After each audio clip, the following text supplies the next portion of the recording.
അവൾ എന്താ പറഞ്ഞത്? ആരോൺ അവനോട് ചോദിച്ചു. അവനൊന്നും പറയാതെ നിന്നു. നീ ഓഫീസിൽ വിളിച്ച് പറഞ്ഞോ കാര്യങ്ങൾ? നീ കാര്യം പറയാതെ എന്താ ഉണ്ടായത്?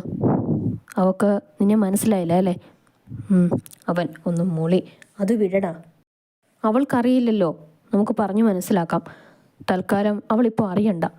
അപ്പോഴാണ് ഡേവിഡ് അങ്ങോട്ടേക്ക് വന്നത്. എന്തായി മോനെ, കണ്ടോ? എങ്ങനെയുണ്ടാ കുട്ടിക്ക്? കുഴപ്പമൊന്നുമില്ല കൊച്ചാ. പിന്നെന്തിനാണ് നീ മസിലും പിടിച്ച് നിൽക്കുന്നത്? ആരോൺ ഡേവിയോട് കാര്യങ്ങൾ പറഞ്ഞു. നമുക്ക് കാത്തിരിക്കാം മോനെ, അവളുടെ മനസ്സ് എന്താണെന്ന് അറിയില്ലല്ലോ. അവൻ ഒന്നും പറയാതെ റൂമിലേക്ക് പോയി. ജോബി അവൻ്റെ പപ്പയുടെ അടുത്തേക്ക് പോയി.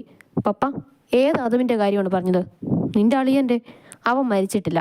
അവരാരോട് വിളിച്ച് അങ്ങോട്ട് എത്താൻ പറഞ്ഞിട്ടുണ്ട്. അവർ രണ്ടുപേരും പോയല്ലോ. നീ ഇതൊന്നും നോക്കിക്കേ.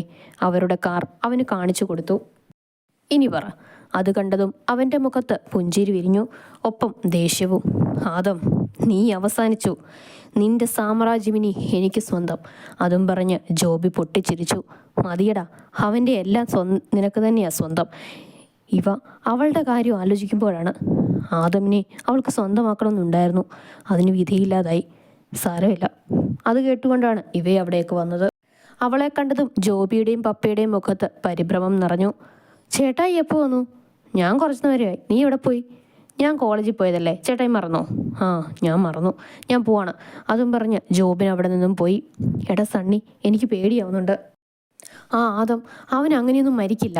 അസുരൻ്റെ ജന്മമാണ് അവൻ്റേത്. അവൻ്റെ മരണം ആര് വിധിച്ചാലും നടപ്പിലാക്കാൻ പറ്റില്ല. അത് അവൻ തന്നെ തീരുമാനിക്കണം. ജോണി അത് പറഞ്ഞതും സണ്ണിയുടെ മനസ്സിൽ പേടി തോന്നിത്തുടങ്ങി. ദയിച്ചായ, വെറുതെ ഇത് തന്നെ പറഞ്ഞുകൊണ്ടിരിക്കാതെ. അവൻ്റെ മരണം വിധിച്ചു. നാളെ നമുക്ക് ആ വാർത്ത കേൾക്കാം. അതും പറഞ്ഞ് അവർ രണ്ടുപേരും വീട്ടിലേക്ക് പോയി. അന്നമോളെ, ജോബിനോട് ഭക്ഷണം കഴിക്കാൻ വരാൻ പറ. ഇച്ചായം പോയല്ലോ, കുറച്ച് കഴിഞ്ഞിട്ട് വരാമെന്ന് പറഞ്ഞു. എന്നാൽ മോള് കഴിക്ക്. ഇങ്ങനെ വിശന്നിരിക്കേണ്ട. വിശന്നിരുന്ന വയറ്റിലെ കുഞ്ഞിന് വളർച്ചയുണ്ടാവില്ല. അതും പറഞ്ഞ് റീന അവളെയും കുട്ടി താഴേക്ക് പോയി ടേബിളിലിരുന്ന് അവൾക്ക് വിളമ്പിക്കൊടുത്തു. എനിക്ക് മനസ്സിന് എന്തോ ഒരു അസ്വസ്ഥത. അത് മോക്ക് തോന്നുന്നതാ. ഈ സമയം ഇങ്ങനെയൊക്കെ ഉണ്ടാകും. കുഞ്ഞും വിളിച്ചില്ലല്ലോ. അപ്പോഴാണ് റീനയ്ക്കും ഓർമ്മ വന്നത്. അവനെന്തെങ്കിലും വർക്കിൽ ബിസി ആയിരിക്കും, അതാകും വിളിക്കാത്തത്. ആരും ഇച്ചായനും പോയിട്ടുണ്ടല്ലോ. വലിയമ്മച്ചി കഴിച്ചോ? കഴിച്ചു മോളെ, ഗുളിക കഴിക്കാനുള്ളതല്ലേ. കഴിച്ചു കിടന്നു. അവരും ഭക്ഷണം കഴിച്ച് കിടക്കാൻ പോയി. എന്നാൽ ഞങ്ങൾ ഓഫീസിലേക്ക് പോട്ടെ മോനെ. ആരും ചെന്നില്ലെങ്കിൽ നിനക്കറിയാമല്ലോ. ഓക്കെ അച്ഛാ. ഡാ, നിനക്ക് എന്താവശ്യമുണ്ടെങ്കിൽ ഈ ചേട്ടനെ വിളിച്ചാൽ മതി. ശരി. അയാൾ പോയി കഴിഞ്ഞപ്പോൾ ആദം ആരുവിനോട് ചൂടായി. എനിക്ക് ആരുടെ സഹായം ആവശ്യമെന്ന് നിനക്കറിയില്ലേ? എനിക്കറിയാം എൻ്റെ കലിപ്പ. ഡോക്ടർ പറഞ്ഞിട്ടാ. ഒന്ന് ക്ഷമിക്കടാ. എങ്കിൽ ഞങ്ങൾ വൈകിട്ട് വരാം. ഓക്കെടാ. കുറച്ച് കഴിഞ്ഞ്, സർ, ആ കുട്ടിയെ റൂമിലേക്ക് മാറ്റുകയാണ്. ഈ റൂമിലേക്ക് ആക്കോളൂ. ഞാനിപ്പോൾ ഓക്കെയാണ്. ശരി സർ. അതും പറഞ്ഞ് നേഴ്സ് പോയി. കുറേ കഴിഞ്ഞ് അവളെ വീൽ ചെയറിൽ കൊണ്ടുവന്നു. അവനും കൂടി അവളെ പിടിച്ചു ബെഡിലേക്ക് കിടത്തി. രണ്ടുപേരുടെയും കണ്ണുകൾ ഇടഞ്ഞു. പെട്ടെന്ന് തന്നെ അവർ നോട്ടം മാറ്റി. എന്താവശ്യമുണ്ടെങ്കിലും വിളിച്ചാൽ മതി സർ. ഓക്കെ. സാറിന് ബുദ്ധിമുട്ടായല്ലേ? അതെ. നീ ആ ബുദ്ധിമുട്ട് മാറ്റുമോ? അവൻ കുറച്ച് കലിപ്പോടെ ചോദിച്ചു. അവൾ ഒന്നും വേണ്ടിയില്ല. നിനക്ക് കഴിക്കാൻ എന്തെങ്കിലും വേണോ? വേണ്ടെന്ന് അവൾ തലയാട്ടി. ശരി, ഞാൻ പുറത്തുണ്ടാവും. സർ. എന്താ? സർ, കുറച്ചു നേരം ഇവിടെ ഒന്നിരിക്കുമോ? എനിക്ക് ഒറ്റയ്ക്ക് കിടക്കാൻ പേടി തോന്നുന്നു. അവളുടെ നിഷ്കളങ്കമായ ചോദ്യം കേട്ട് കുറച്ചു നേരം അവൻ അവളുടെ മുഖത്തേക്ക് നോക്കി നിന്നു. പിന്നീട് ദേഷ്യം മുഖത്തണിഞ്ഞു. നിന്നെ എന്താ അമ്മാക്കാൻ പിടിക്കുവോ? അതും പറഞ്ഞ് ദേഷ്യത്തോടെ അവൻ അപ്പുറത്തെ ബെഡിൽ കടന്നു. ക്ഷീണം കൊണ്ട് അവനും ഉറക്കം വരുന്നുണ്ടായിരുന്നു. കുറച്ചു കഴിഞ്ഞ്, ശിവ, നീ എൻ്റെയാ, ഈ ഇച്ഛൻ്റെ മാത്രം. ഞാൻ നിന്നെ ആർക്കും വിട്ടുകൊടുക്കില്ല. ആർക്കും. Love you Shiva, love you so much. അവൻ്റെ ഉറക്കത്തിലുള്ള പറച്ചിൽ കേട്ടാണ് പാതി മയക്കത്തിലായിരുന്ന അവൾ ഉണർന്നത്. അവൾ ഞെട്ടിത്തെറിച്ചു പോയി. തൻ്റെ അതേ സ്വപ്നം, തൻ്റെ ഇച്ഛൻ. അതാണോ എൻ്റെ ഈ നീലക്കണ്ണുകാരൻ? സാറും ഞാൻ കാണുന്ന അതേ സ്വപ്നം കാണുന്നുണ്ടല്ലോ. അവൾക്കെല്ലാം കൂടി പിടികിട്ടുന്നുണ്ടായിരുന്നില്ല. സർ, സർ, അവൾ അവനെ വിളിച്ചു. എന്താ എന്താ ശിവ എന്നും പറഞ്ഞ് അവൻ ചാടി എഴുന്നേറ്റു. നീയായിരുന്നോ? എന്താടി? അവൻ്റെ പെട്ടെന്നുള്ള മാറ്റം കണ്ട് അവളുടെ കണ്ണ് നിറഞ്ഞു. എനിക്ക് എനിക്ക് വെള്ളം വേണം. നേഴ്സിനെ ഒന്ന് വിളിക്കുമോ? എന്താ, ഞാൻ തന്ന നീ വെള്ളം കുടിക്കില്ലേ? അതല്ല സർ. അവൻ പെട്ടെന്ന് പോയി ജഗിൽ നിന്ന് വെള്ളമെടുത്ത് അവൾക്ക് കൊടുത്തു. എന്നാ കുടി. അവളുടെ അടുത്തേക്ക് ചെന്ന് അവൻ അവളെ എഴുന്നേൽപ്പിച്ചു. അവളുടെ ഇടുപ്പിൽ പിടിമുറുക്കി. അവളൊന്ന് കുറുകിക്കൊണ്ട് അവനെ നോക്കി. അവനൊന്നും അറിയാത്തതുപോലെ എഴുന്നേൽപ്പിച്ച് അവൾക്ക് വെള്ളം കൊടുത്തു. ഇനി ഞാൻ കടന്നോളാം സാർ, പിടിക്കണ്ട. ആരാ സർ? ശിവ? എന്താ? അല്ല സർ, ഉറക്കത്തിൽ ശിവ ശിവ എന്ന് പറയുന്നുണ്ടായിരുന്നു. ആരാണ് സർ ശിവ? നിന്നോടെല്ലാം പറയണോ? സാർ ഇത്രയും സ്നേഹത്തോടെ ശിവയോട് മാത്രമേ സംസാരിക്കൂ അല്ലേ? ശിവയോട് എന്ത് സ്നേഹത്തിലാണ് സാർ സ്വപ്നത്തിൽ സംസാരിച്ചത്? എന്താടി നിന്റെ പ്രശ്നം? ഒന്നും മിണ്ടാതിരിക്കാവോ? അവളൊന്നും മിണ്ടാതെ കിടക്കാൻ നോക്കി. പക്ഷേ അവളെ കൊണ്ട് പറ്റുന്നില്ലായിരുന്നു. അവൻ സഹായിക്കാനായി ചെന്നു. സാർ സഹായിക്കേണ്ട. സാറിൻ്റെ ശിവയെ അറിഞ്ഞാൽ അത് സഹിക്കില്ല. അവൾ കണ്ണുകൾ നിറച്ചുകൊണ്ട് പറഞ്ഞു. ടീ. അവൻ പെട്ടെന്ന് അവളുടെ ഇടുപ്പിൽ പിടിച്ച് അവനിലേക്ക് ചേർത്തു. അവൾ ഒന്ന് കുറുകി. സർ വിട്, വിട് സർ. നിനക്കെന്തെങ്കിലും എന്നോട് പറയാനുണ്ടോ? അത് അത് സാർ. അവൻ അവളുടെ ചെവിയോരം ചെന്ന് പതുക്കെ പറഞ്ഞു. പറ. അവൾക്ക് ഇക്കിളി പോലെ തോന്നി. സർ, സാർ കാണുന്നത് പോലൊരു സ്വപ്നം ഞാൻ കാണുന്നുണ്ട്. അവൾ സ്വപ്നത്തിലെ കാര്യം എല്ലാം അവനോട് പറഞ്ഞു. എങ്കിൽ നീ നിൻ്റെ ഇച്ഛന് കൊടുക്കാറുള്ള എന്തെങ്കിലും ഒന്ന് എനിക്ക് താ. സർ. അവളുടെ ചുണ്ടിൽ അവൻ വിരൽ ചേർത്തു. ഇച്ഛൻ അങ്ങനെ വിളിക്ക്. അവൻ അവളിലേക്ക് മുഖമടുപ്പിക്കാൻ പോയതും അപ്പോഴാണ് അവിടേക്ക് ആരുവും ഡേവിയും കയറി വന്നത്. ഡാ ഇത് ഹോസ്പിറ്റലാണ്, ഡേവി കളിയായി പറഞ്ഞു. ആരോൺ കിളി പോയി നിൽക്കുകയായിരുന്നു. എന്താണ് സംഭവിച്ചത് എന്നറിയാതെ. എടാ, ഇത് മായമോളുടെ അനിയത്തിയല്ലേ? മോളായിരുന്നു ഇവൻ്റെ കൂടെയുള്ള പെൺകുട്ടി. അവൾ ഒന്ന് ചിരിച്ചു. മോൾ റെസ്റ്റ് എടുക്ക്. ഡാ ഇങ്ങോട്ട് വന്നേ. അയാൾ അവനെയും വിളിച്ചുകൊണ്ട് പുറത്തേക്ക് പോയി. ഈ സുന്ദരിക്കുട്ടിയാണെന്ന് നേരത്തെ പറയണ്ടടാ. ആട്ടെ, അവളെല്ലാം അറിഞ്ഞോ? അറിഞ്ഞു കൊച്ചച്ച. ഇവളെ എൻ്റെ മരുമോളാക്കാൻ എനിക്ക് 101 വട്ടം സമ്മതം. പപ്പ ഒരു മിനിറ്റ്. ഡാ ഇങ്ങ് വന്നേ. ആരോൺ അവനെ വിളിച്ചുകൊണ്ട് പോയി. എന്താടാ ഇതൊക്കെ? അവളെല്ലാം അറിഞ്ഞോ? ആദം എല്ലാ കാര്യങ്ങളും അവനോട് പറഞ്ഞു. അവനത് കേട്ടപ്പോൾ ചെറിയ ആശ്വാസമായി. മോളെ, മായമോളെ. എന്താ അച്ഛാ? ആമി വിളിച്ചോ? ഇത്രയും നേരമായിട്ടും അവൾ വിളിച്ചില്ലല്ലോ. എന്തെങ്കിലും തിരക്കിലായിരിക്കും. ഇറങ്ങിയിട്ട് വിളിക്കാൻ പറ്റി കാണില്ല. MDയോട് എങ്ങനെ ചോദിക്കുമെന്ന് കരുതിയാകും. അത് ശരിയാ. എനിക്കെന്തോ ഒരു സമാധാനമില്ല, അതാ ചോദിച്ചത്. അമ്മ എവിടെ? അടുക്കളയിലുണ്ട്. അമ്മയും ചെറിയ ടെൻഷനിലാണ്. നിങ്ങൾ രണ്ടുപേരും എന്തിനിങ്ങനെ ടെൻഷൻ അടിക്കുന്നത്? ആമി ചെറിയ കുട്ടിയൊന്നുമല്ലല്ലോ. അവൾക്ക് അവളെ തന്നെ നോക്കാൻ പറ്റുന്ന പ്രായമല്ലേ. ഇതൊക്കെ കേട്ടുകൊണ്ടാണ് അമ്മ അവിടേക്ക് വന്നത്. മക്കൾ എത്ര വലുതായാലും അച്ഛനമ്മമാർക്ക് അവർ എന്നും ചെറിയ കുട്ടികൾ തന്നെയാണ്. ഞാൻ പോവാം, എനിക്ക് വൈ നിങ്ങളോട് സംസാരിക്കാൻ. അതും പറഞ്ഞ് മായ അവിടെ നിന്നും പോയി. ഇങ്ങനെയൊരു പെണ്ണ്. അങ്ങനെയൊക്കെ പറഞ്ഞാലും അവളുടെ മനസ്സിലും ടെൻഷൻ ഉണ്ടാവും. പുറത്ത് പറയാത്തതാണ്. അമ്മ അങ്ങനെ പറഞ്ഞതും അച്ഛനൊന്നും മൂളി. ഡേവി ആമിയുടെ അടുത്തേക്ക് ചെന്നു. എങ്ങനെയുണ്ട് മോളെ ഇപ്പോൾ?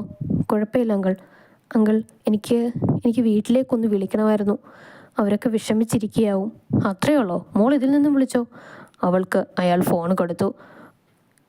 ഹലോ, ആരാ? ഞാനാണ് ചേച്ചി, ആമി. എവിടെയായിരുന്നു മോളെ? ഒരു വിളി പോലും ഇല്ലാഞ്ഞിട്ട് ഞങ്ങൾ പേടിച്ചിരിക്കുകയായിരുന്നു. എനിക്ക് ഒരു കുഴപ്പമില്ല ചേച്ചി. അച്ഛനും അമ്മയും എവിടെ?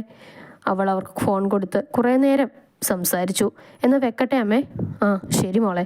ഇപ്പം സമാധാനമായാലോ രണ്ടാൾക്കും? മായ ചോദിച്ചു. അതും പറഞ്ഞ് അവളൊന്ന് പുഞ്ചിരിച്ചു കൊണ്ടുപോയി. എന്താ ഇച്ഛായ കാര്യങ്ങൾ? സണ്ണിയുടെ ഭാര്യ ചോദിച്ചു. എല്ലാം കഴിഞ്ഞു. ആദമിൻ്റെ മരണം വിധിച്ചു. അത് കേട്ടതും അവളുടെ മുഖത്ത് ചിരി വിടർന്നു. പക്ഷേ അവരുടെ മകൻ്റെ മുഖത്ത് പേടി തോന്നി. സണ്ണിയുടെ നാവിൽ നിന്നും കേട്ടതും റാണിയുടെ ചുണ്ടിൽ പുഞ്ചിരി നിറഞ്ഞു. അപ്പോൾ ഇനി നമ്മൾ രക്ഷപ്പെട്ടു അല്ലേ? നമ്മൾ ചെയ്ത കാര്യങ്ങൾ ഇനി ആരും അറിയാൻ പോകുന്നില്ല. അതെ അതെ റാണി, നീ അല്ല, അവൻ മരിച്ചു എന്ന് ഉറപ്പല്ലേ? അതെ, എനിക്ക് ഉറപ്പാ. നിങ്ങൾ സന്തോഷിക്കണ്ട. എനിക്ക് തോന്നുന്നില്ല ഈ സന്തോഷത്തിന് അധികം ആയുസ്സുണ്ടെന്ന്. ജോണി അത് പറഞ്ഞതും അവൻ്റെ മുഖം ദേഷ്യം കൊണ്ട് വിറച്ചു. എന്നോട് ദേഷ്യപ്പെട്ടിട്ട് കാര്യമില്ല, ഞാൻ പറയാനുള്ളത് പറഞ്ഞു. അതും പറഞ്ഞ് ജോണി അവിടെ നിന്നും പോയി. ഇച്ചായ, ജോണിച്ചായം പറഞ്ഞതിൽ എന്തോ സത്യാവസ്ഥയുള്ളതുപോലെ. നിനക്കും തുടങ്ങി അയാളുടെ വട്ട്. അതും പറഞ്ഞ് സണ്ണി അകത്തേക്ക് പോയി. ആമിയെ ഇന്ന് ഡിസ്ചാർജ് ആക്കാമെന്ന് ഡോക്ടർ പറഞ്ഞു. ബില്ലെല്ലാം കൊടുത്ത ശേഷം അവർ പോകാൻ ഇറങ്ങി. ശിവ, എണ്ണിക്ക് പോകാം. ആദം അവളുടെ അടുത്ത് വന്ന് അവളെ വിളിച്ചു. അന്നേരത്തെ സംഭവത്തിന് ശേഷം അവർ പരസ്പരം കാണുന്നത് ഇപ്പോഴാണ്. അവൾക്ക് എന്തോ അവൻ്റെ മുഖത്തേക്ക് നോക്കാൻ ചമ്മല് തോന്നി. അവൾ കുനിഞ്ഞു തന്നെ ഇരുന്നു. പെട്ടെന്ന് അവൻ അവളെ തൻ്റെ കൈകളിലേക്ക് കോരിയെടുത്തു. സർ, എന്തേ കാണിക്കുന്നത്? സർ, നീ താഴെ ഇറക്ക്, ഞാൻ നടന്നോളാം. എല്ലാവരും നോക്കുന്നു സർ. Sir please. ഡേവിഡും ആരോണും ഇത് കണ്ടു വാ പൊളിച്ചു. ഇനി പറഞ്ഞിട്ട് കാര്യമില്ലാത്തത് കൊണ്ട് അവൾ അടങ്ങിക്കിടന്നു. അവൻ അവളെ കൊണ്ട് തൻ്റെ കാറിലിരുത്തി. ആ കാറ് ചെന്നത് വലിയൊരു വീടിൻ്റെ മുൻപിലായിരുന്നു. ചെന്നൈയിൽ അവൻ വാങ്ങിയ പുതിയ വീട്. വീടിൻ്റെ മുന്നിലെത്തിയതും ആമിയുടെ കണ്ണ് തള്ളി. ഇത്രയും കാലമായിട്ടും ഇത്രയും വലിയ വീട് അവൾ കണ്ടിട്ടില്ല. സർ, ഇവിടെ റീന. എടി, ഈ പെണ്ണിനെ വിളിച്ച് വിളിയേക്കില്ലല്ലോ. എന്താ അമ്മച്ചി വിളിച്ചത്? ഡേവിഡ് വിളിച്ചില്ലല്ലോ. എന്തോ മനസ്സിന് വല്ലാത്തൊരു ബുദ്ധിമുട്ട്. നെഞ്ചിൽ എന്തോ ഒരു വേദന പോലെ. ഡോക്ടറെ വിളിക്കണോ അമ്മച്ചി? അതൊന്നും വേണ്ട, അത് കിടന്നാൽ മാറും. അവൻ വിളിച്ചോ? വിളിച്ചു, നാളെ രണ്ടുപേരും എത്തും. അപ്പോൾ കുഞ്ഞനോ? അറിയില്ല അമ്മച്ചി, ഈ ചെക്കൻ എന്തൊക്കെയാണ് കാണിക്കുന്നത്. അതും പറഞ്ഞ് അമ്മച്ചി കിടന്നു. റീനാൻറ്റി, റീനാൻറ്റി. അല്ല, ആരിത്? അമലമോളോ? എവിടെയായിരുന്നു ഇത്ര ദിവസം? എനിക്ക് എക്സാം ആയിരുന്നു, അതാ ഞാൻ ഇങ്ങോട്ടൊന്നും വരാത്തത്. അവൾ ചുറ്റിനും നോക്കിക്കൊണ്ട് പറഞ്ഞു. അല്ല റീനാൻറ്റി, ഇവിടെ ആരും ഇല്ലേ? നീ അന്വേഷിക്കുന്ന ആൾ ഇവിടെ ഇല്ല. ഇവിടെ ഞാനും അമ്മച്ചിയും അന്നമോളും മാത്രമേ ഉള്ളൂ. എന്നെ കളിയാക്കണ്ട. ആരോണിനെയും അങ്കിളിനെയും കാണുന്നില്ല, അതാ ഞാൻ ചോദിച്ചത്. എനിക്കറിയാം, അവരൊക്കെ ബിസിനസ്സിൻ്റെ കാര്യത്തിന് പോയതാ മോളെ. അന്ന ചേച്ചി എവിടെ? അവൾ കിടക്കുക, ഇപ്പം നല്ല ക്ഷീണമുണ്ട്. ഞാൻ പോവാൻ റേൻ്റെ, പിന്നെ വരാം. ശരി മോളെ. ഇവിടെയാണ് നമ്മൾ താമസിക്കാൻ പോകുന്നത് കുറച്ച് ദിവസം. ഇവിടെയോ? പേടിക്കണ്ട മോളെ, ഈ അവസ്ഥയിൽ വീട്ടിലേക്ക് പോകണ്ട. അതാലോചിച്ചപ്പോൾ അവൾക്കും ശരിയാണെന്ന് തോന്നി. എങ്കിലും എന്തോ ഒരു ഭയം അവളിലുണ്ടായിരുന്നു. എങ്കിൽ ഞങ്ങൾ ഇറങ്ങട്ടെ, മോൾ വീട്ടിൽ വിളിച്ച് പറഞ്ഞേരെ 2 ദിവസം എടുക്കുമെന്ന്. അവൾ തലയാട്ടിക്കൊണ്ട് വീട്ടിലേക്ക് വിളിച്ചു പറഞ്ഞു. 2 ദിവസം കഴിഞ്ഞിട്ടേ ക്ലയൻറ്റ് വരൂ, അതുകൊണ്ട് 2 ദിവസം കഴിഞ്ഞേ വരുമെന്ന് മീനുവിനോടും ചേച്ചിയോടും അവൾ സത്യം പറഞ്ഞിരുന്നു. 2 പേരും അവളോട് സൂക്ഷിക്കണമെന്ന് പറഞ്ഞു. ആരു? എന്താടാ? ഞാൻ അവളെ മിന്നു കെട്ടാൻ പോവാണ്. വാട്ട്? യെസ്. നീ എന്തൊക്കെയാടാ പറയുന്നത്? ഇവിടെ വെച്ചോ? നിനക്കെന്താ, അതും ഭ്രാന്താണോ? അല്ല, എല്ലാവരെയും തോൽപ്പിക്കാൻ എനിക്കിപ്പോൾ ഇതേ ഉള്ളു മാർഗം. എടാ, ആ കൊച്ചിനെ അത് ഞാൻ ബലികേടാക്കുവാണോ? എന്നായാലും ഞാൻ അവളെ കെട്ടും. അത് ഇത്തിരി നേരത്തെയാക്കുന്നു, അത്രയേ ഉള്ളൂ. കൊച്ചനോട് ഞാൻ സംസാരിച്ചോളാം. അത്രയും പറഞ്ഞ് അവൻ അവിടെ നിന്നും പോയി. പപ്പ, എനിക്ക് ആദമിനെ വേണം. അതിന് നമ്മുടെ ബിസിനസ്സിൻ്റെ പകുതി ഷെയർ കൊടുത്താലോ? അത് വേണം മോളെ, പിന്നെ നമുക്കൊരധികാരവും ഉണ്ടാവില്ല. എനിക്കൊന്നും കേൾക്കണ്ട പപ്പ, എനിക്ക് ആദമിനെ സ്വന്തമാക്കണം. അതിന് പപ്പ എനിക്ക് അത് സാധിച്ചു തരണം. അവരുടെ സ്വത്തിൻ്റെ പകുതി തന്നെയല്ലേ നമ്മൾ വെച്ച് അനുഭവിക്കുന്നത്, അപ്പോൾ ഒരു കുഴപ്പമില്ല. അതും പറഞ്ഞ് അവൾ അവിടെ നിന്നും ദേഷ്യത്തിൽ വാതിലടച്ചു പോയി. അപ്പോഴാണ് ജോണിൻ്റെ ഭാര്യ സൂസൻ അവിടേക്ക് വന്നത്. നിങ്ങളാണ് അവൾക്ക് ഓരോന്ന് പറഞ്ഞു കൊടുത്ത് വഷളാക്കിയത്. ആദമിനെ അവൾക്ക് കിട്ടില്ല. അവൻ്റെ അപ്പനെ കൊന്ന ആളിൻ്റെ മകളെ എങ്ങനെ അവൻ കല്യാണം കഴിക്കും? അത് കേട്ടതും അയാൾ ഞെട്ടി സൂസനെ നോക്കി. നീ നീ എന്താ പറഞ്ഞത്? എനിക്കെല്ലാം അറിയാം. നിങ്ങളെ വിശ്വാസമായിരുന്നില്ലേ ഡാനിയലിച്ചായന്? എന്നിട്ട് നിങ്ങൾ അദ്ദേഹത്തെ കൊന്നില്ലേ? അതറിയണ്ട, പപ്പയുടെ ഉറ്റ സുഹൃത്താണ് കൊന്നതെന്ന്. അത് പറഞ്ഞതും അയാൾ പാഞ്ഞു ചെന്ന് അവളുടെ കഴുത്തിൽ കൈകൊണ്ട് മുറുക്കി. സൂസൻ ശ്വാസം കിട്ടാതെ പിടഞ്ഞു. നീ ഇതാരോടെങ്കിലും പറഞ്ഞെന്നറിഞ്ഞാ അന്ന് ഞാൻ നിന്നെ പച്ചയ്ക്ക് കത്തിക്കും. അതും പറഞ്ഞ് കഴുത്തിലെ പിടുത്തം ഒന്നുകൂടി അയാൾ മുറുക്കി. എന്നെ വിടച്ചായ. അതും പറഞ്ഞ് സൂസൻ. മോനെ, അത് വേണോ? ആ കൊച്ചിൻ്റെ വീട്ടുകാരെ നമ്മൾ ഓർക്കണ്ടേ? നിൻ്റെ കൂടെ വിശ്വസിച്ച് വിട്ടതല്ലേ അതിനെ. നമുക്ക് കാര്യങ്ങളൊക്കെ സംസാരിച്ചിട്ട് മതിയാതും. അതൊക്കെ എനിക്കറിയാം കൊച്ചാ. പക്ഷെ നമ്മൾ ഈ അവസ്ഥയിൽ എത്തി നിൽക്കുന്നത് ആര് കാരണമാണെന്നറിയാമല്ലോ. അവർക്കൊരു തിരിച്ചടിക്ക് ഇതല്ലാതെ വേറെ മാർഗമില്ല. ഇതിലൂടെ എങ്ങനെയാടാ മറുപടിയാകുന്നത്? അവൻ ഒന്ന് ചിരിച്ചു. ലെറ്റ്സ് വെയിറ്റ് ആൻഡ് സീ കൊച്ചാ. കൊച്ചൻ ഇനി എതിരൊന്നും പറയരുത് പ്ലീസ്. മോനെ, അമ്മച്ചി ഇതറിഞ്ഞ് സഹിക്കില്ല. അത് കൊച്ചൻ എനിക്ക് വിട്ടേര്. അപ്പോൾ നാളെ എൻ്റെയും അവളുടെയും മിന്നുകെട്ട്. നീ അവളോട് പറഞ്ഞോ ഇത്? ഇല്ല, പറയണം. എങ്കിൽ നിൻ്റെ ഇഷ്ടം പോലെ നടക്കട്ടെ. എങ്കിൽ ആരോടും ഞാനും അതും കൂടി കഴിഞ്ഞു പോകാം. എന്താ? അവൻ്റെ തോളിൽ തട്ടി ചിരിച്ചുകൊണ്ട് അയാൾ പറഞ്ഞു. നീ ആ കൊച്ചിനെ പറഞ്ഞ് മനസ്സിലാക്ക്. ചെല്ല്. ശരി. ആമിയെ നോക്കാൻ ഒരു ചേച്ചിയെ അവൻ വെച്ചിട്ടുണ്ടായിരുന്നു.